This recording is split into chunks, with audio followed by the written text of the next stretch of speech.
It's a dingle hopper. I feel strange. It means you're a baboon, and I'm not.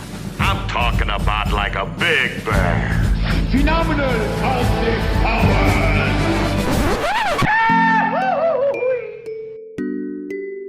Hello! Hi! Welcome back. We've just watched the film Disney's Atlantis. The Lost Empire. We're going to go through some first opinions, things that happened, and we're going to do you're going to give us some facts, you're maybe going to test me on some things I'm going to get wrong. A wee quiz. First of all, we got to figure out how drunk we both are based on your drinking rules and this algae that we've been drinking. Yes, the Atlantean algae. First of all, did well. Tasted quite well. Very nice. I kept asking for more. Disney cocktail number 1. Yes. Huge success. So we need to look at how the drinking rules worked, simply because I made up the drinking rules before I'd seen the film. The secondary rule, if you're choosing, was the word underwater. And you knew, which I didn't, that they go underwater essentially immediately. There's like that much ocean, and then they're like, now we're there, we don't need to bring it up again. And they're like, hey, Atlantis is cool, we've got a team, let's go underwater now. And they even go underwater whilst underwater. Yeah. Which means, but rather than be like, now we're going underwater water. Yeah. They're just like, it doesn't matter anymore. Milo and Kida worked really well, except they didn't say their names as much as they would in other Disney films. And I also noticed that I'm pretty sure they say Thatch way more than they say Milo. Yeah. If you're going to do drinking rules, some amendments I would make is include the word Atlantis, include the word water, and include the word money. Okay, so I thought we could talk about just general thoughts that we had while watching the movie. The first thing I noticed right at the beginning, Kida is a baby.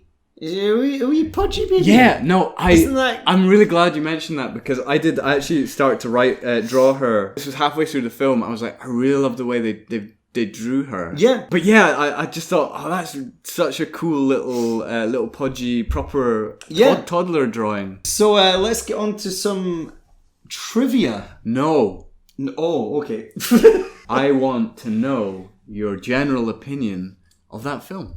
I really, really enjoyed it. I think they underutilized some of the characters. There were no characters in that you cared about other than Kida and Milo. I don't think that was I quite liked Mechanic Lady. You don't remember her name though. It's Mechanic. This is my point, is you should remember her name. And I was really holding out hope for a real moment of saving the day, and it just didn't happen. I would argue that maybe they're there to validate him, so he was gaining their respect and friendship. I get so when they got that, then we were like, oh great, he is a good guy. But do you know what would have made that more powerful? More time. Is if they... No, not even more time. Just don't have them be like, oh, you should come sit next to us. Make him fuck up in such a way that they don't talk to him for the entire film. Make him find out that they are evil earlier. So by the time he's gone swimming and stuff like that, by the time he comes up, he's not like, oh, why have you all got guns? He's like, oh, of course you've all got fucking guns. I mean, it's so brief, but if you saw one of the other characters actually having a human moment with one of those other humans in the village, then they're the one that makes the decision, and the rest of them turn on that. All it would take is for Rourke or whatever his name is, to be like, okay, Mole, shoot that guy. And to have like a 20 second of him going, oh yeah, but he gave me bread 2 minutes ago. But they didn't have any of that. So as lovable as it was great character design. It was great visualization. It was great voice. It was great. Great setup. Within 30 seconds, you knew the characters. Exactly, but they never did anything after that. And that would be my biggest complaint of the film. Legitimate, I would say. I saw that you enjoyed that little capitalist, adventure capitalism. That was a great joke. Yeah. I'm an adventure capitalist. Oh, what a joke. It's easy to know when I'm enjoying a thing, because I go, yeah! Everyone knows. Yeah. There was no crying in this, though. There was no happy moments. That might have been part of the problem. So my grandfather was, if we saw your relationship with your grandfather, it would mean more. Yeah. I wonder if that comes into the sorry, we're going to lose a lot of viewers here. I'm about to say some controversial things for the internet. All right, they're not okay, ready I'm for in. this. I'm in. 2001. We're talking we're still talking to a form of masculinity, even though we've had Rambo and stuff, but people ignore it. No, the first Rambo. Examples really of good. emotionally vulnerable characters. Yeah, Rambo. The first Rambo is amazing. He shoots a lot of people though. You've not seen the bloody film? I mean, It's so good. Hey, I've not seen the first bloody film. Yeah. Well, we'll need to watch that because Wait a minute. We're just going to brush over that amazing joke. It was good. They're all awful apart from the first one. It is really good, and it's a deconstruction of masculinity. So thank you very much. So No worries. Enjoyable. You would watch it again? You would, For sure. recommend it? I would recommend it to other people. What else did you notice from the movie? Well, the only question I was going to give you, it's really shit, so that's why I stopped doing it. So the character, Whitmore, who is voiced by Fraser's dad. Thingy, who's Frasier is from the TV show Frasier. There's different Frasers, so that's It's really not though. There's Benton Fraser from Due South. My favourite Frasier. So when you talk about Frasier, my question, what does Whitmore, that's the name of the character, say about the expedition? We're going to send the whole ball of something. And it's a phrase that I have heard before, so it's not as old as some of the other ones. The whole ball of string? something to Tweed. suggest everything. The whole ball of... The whole ball of... I really don't know. I know, and that's why I thought I should stop making questions. No, this is... I 'cause love these not- kind of questions. I'm not someone it's not something I would ever have thought of or cared about, so I was like, I'm going to stop this. Ross. Yes. Ross. Hello! If you came up with a 20 question quiz and I got one, I'm not going to be upset by that because you either know or you learn. Okay. Those are good questions. Well, moving on. I like that was tricky. No, not moving on. You need to tell me the fucking answer. Well, it doesn't matter. No, fuck.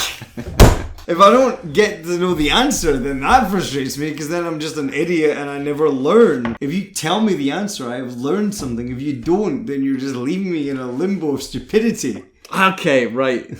I don't think you're going to learn anything from this, but it's wax. A whole ball of wax. The whole ball of wax. An old phrase that we should probably start bringing back into this world. I'm gonna. So, Ross. Yeah. It's time for a quiz. Uh-oh. Question one. Begin. Question one. Nice and simple. To give you a false sense of security, what year was this film released in? We have said it several times in this video. I can't remember. Well, tough. It's definitely in the back of your head somewhere. You figured out Sam Rockwell earlier. I've done it. Well, I had to go to the toilet to do that. What have you got? 2001. 2001 is the correct answer, Ross. Give yourself a big tick and a wee hug. Who died during the filming of this movie? Loads of people. Slightly darker. Yeah, are we talking your family, my family? Yeah. One of the main characters in this movie died during the filming of it. And they had to get a sound-alike to come in and deliver one of the lines. Really? Yeah. Is it one of the main characters? Did they die of old age? Well, I'm going to have to go, what's his face? Rockford Files. Even though I think he was in NCIS. The answer is the character Cookie, played by James Varney, i.e. Slinky Dog from Toy Story, or more relevantly, Ernest from Slam Dunk Ernest. Or Ernest Saves Christmas. Or Ernest does another thing. Ooh, here's a good one. Now, this is one that I don't expect you to get completely right, but I think might be quite fun. This movie was rated as a PG. There are 3 other films that were also rated PG, released by Disney, aimed for kids. Can you name them?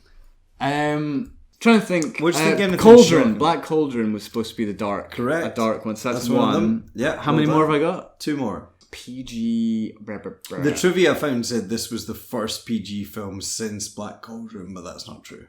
All right. I don't know. I got 1 and I'm proud of that. Is it Basil for that intro one? It's not Basil. The other two are Dinosaur from 2000, which we've I already would not have mentioned gotten tonight. that. No, absolutely And not. the fourth one is Nightmare Before Christmas. I would not have got that. No. 1993. Alright, question number 4. When Milo realizes that the crystal is a life source, he talks to Rourke James Garner. and says, "You thought it was a treasure. I thought it was a blank. We were both wrong." You thought it was a treasure, I thought it was an energy source. Well, he thought it was an energy source. Whether he said energy source, I don't know. What's another way of saying energy source? Energy source. You're very close. Yeah, I'm going to give you the point. Battery. That's it. There you go. Give yourself a point. Well done. I'll give myself a tick. Okay, here's one that you definitely won't get. What was the colour of Cookie's feather in his hat? Yeah, I didn't see he had a feather. Blue No. or red? Yes. Okay, here's one. Here's another observation one. But it was more prominent, so I think you might get it. What was Milo holding the toilet roll on before everything went on fire? Oh, when it was... came out? yeah, well, because... He was holding a roll Because that's a of really toilet great roll or scene, because something. I Yeah. remember looking away and coming back, and he was doing something, and you're like, oh, what's he up to? And then he had the shovel and the toilet roll, and I was like, oh, that's a really good way of just being like, you know exactly what he's up to. It's really Yeah. well shot. So yeah, Yeah. it was the shovel on, and then it was on the Yeah, handle. I mean, I think technically it's like a trowel. Trowel, It's a bit sorry, short, yeah, but- yeah, but oh yeah, yeah, shovel, but sorry, yeah, sorry. I'd already written down shovel, spade, anything like that. I was going to give you. Well done. Well done. Question number 7. Atlantis had the first ever main character in a Disney film to what? Smoke? No. Poop? No. Smoke and poop? No. Well, Milo doesn't do any of those things. I'm going to tell you it's Milo. All right, okay. Ride a metallic fish.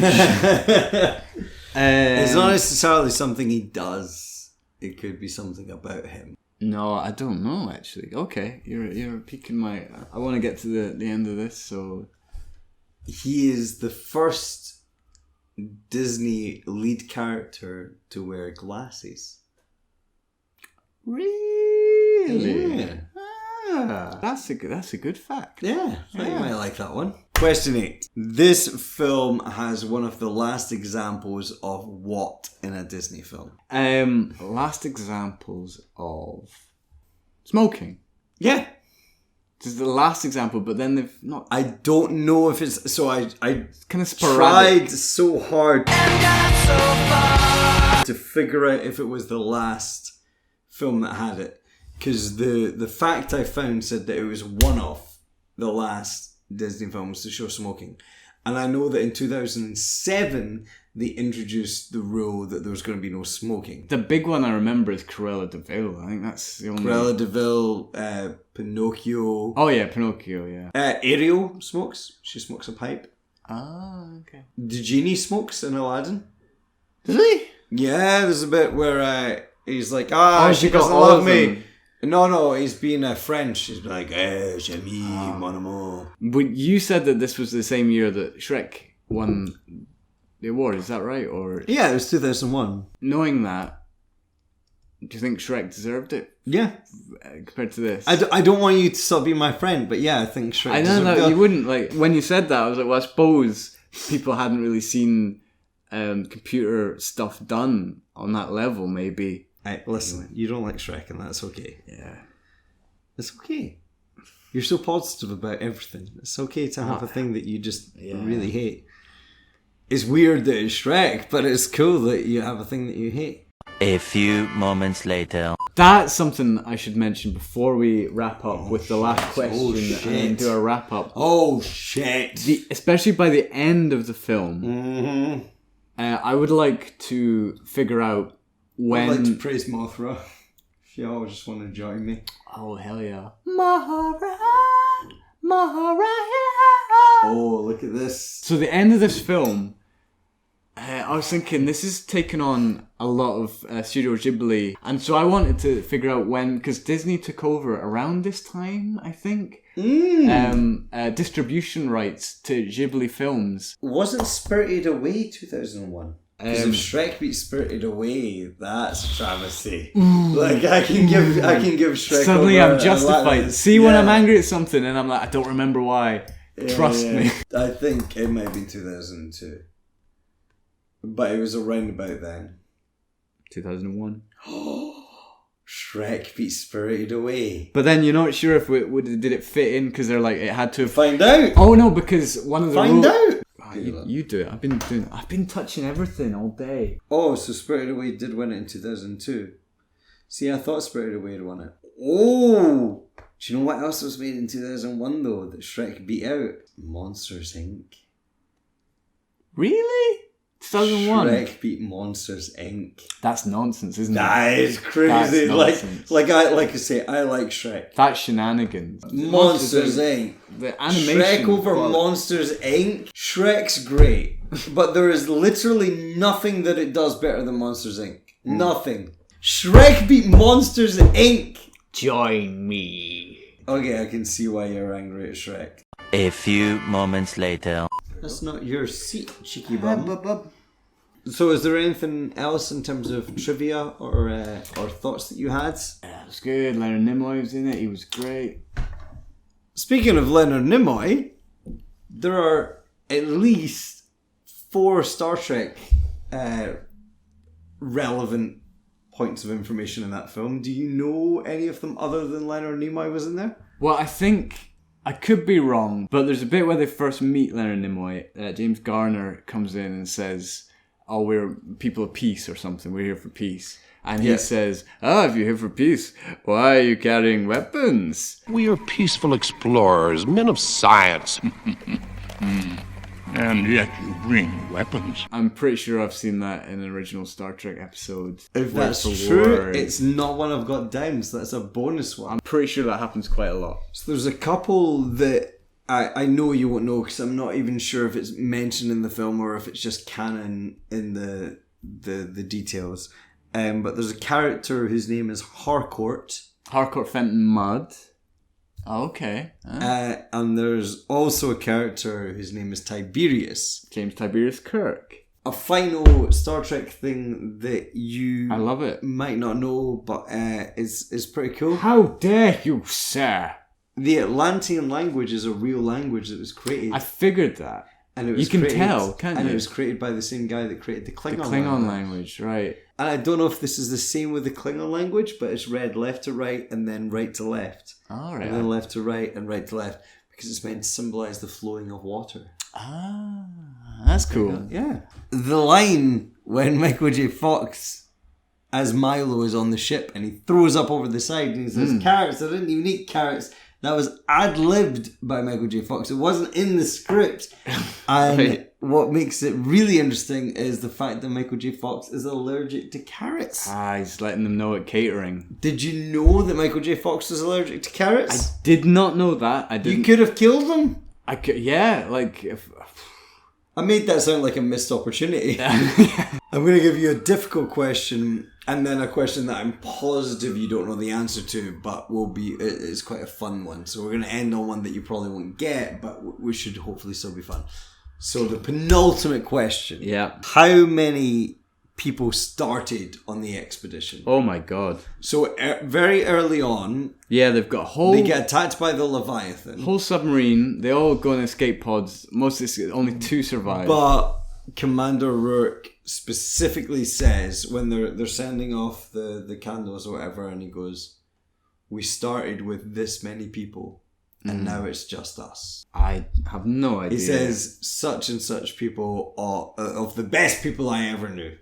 120. Now, this is a bullshit question because I might be wrong because I just wrote this down while I was drunk and watching, but I think he says 200. With 200 of the finest men and women I've ever known. The final question of the quiz, I do not expect you to get this at all, but it's a fun bit of trivia. This is a way of me getting trivia into quizzes, trying to get the youth involved in knowledge. But is that not what quizzes are all about? The trivia. It's just whether you know it or not. The crew on the Atlantis set had t-shirts with a slogan for Atlantis. It said, "Fewer blanks, more blanks." what would you say? And this is in reference to previous Disney films, obviously. Oh, I don't know.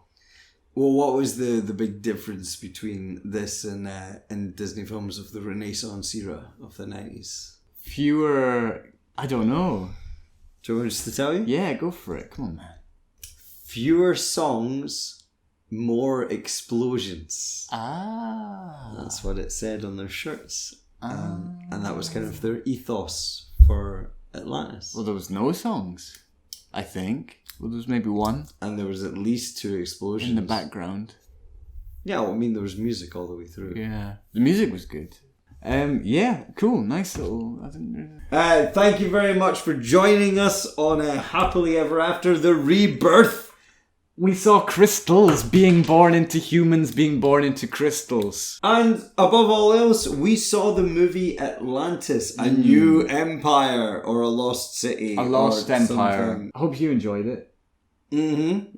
Are you talking to me or them? Everyone. I hope everyone enjoyed it. I'm talking to everyone. Yeah, it's good. I've had quite a lot of algae. Copyright, Miko. Yeah, copyright me, patent pending, and all that shite. I don't want any money, but if you make a jug, I want a drink. Let him know. That would be nice. Yeah, just let me know. Just tweet me. Tweet me. I'll put my Twitter there. Do you want to put your Twitter there? No. Okay. I'll put it somewhere else. It's there. Don't do that. Don't do that. You don't want people to know your Twitter. Do a picture of Milo. Holding your Twitter account? Nah, now you're warming to it. Okay. But thank you very much for joining us on this episode of Happily Ever After. We will be back with a new movie soon. But for now, have a good night. Stay awesome. This has been Ross and Miko. This has been Ross. Goodbye. And I have been Miko. Goodbye. We will see you soon. Goodbye. It's a dingle hopper. I feel strange. It means you're a baboon, and I'm not. I'm talking about like a big bear. Phenomenal cosmic power!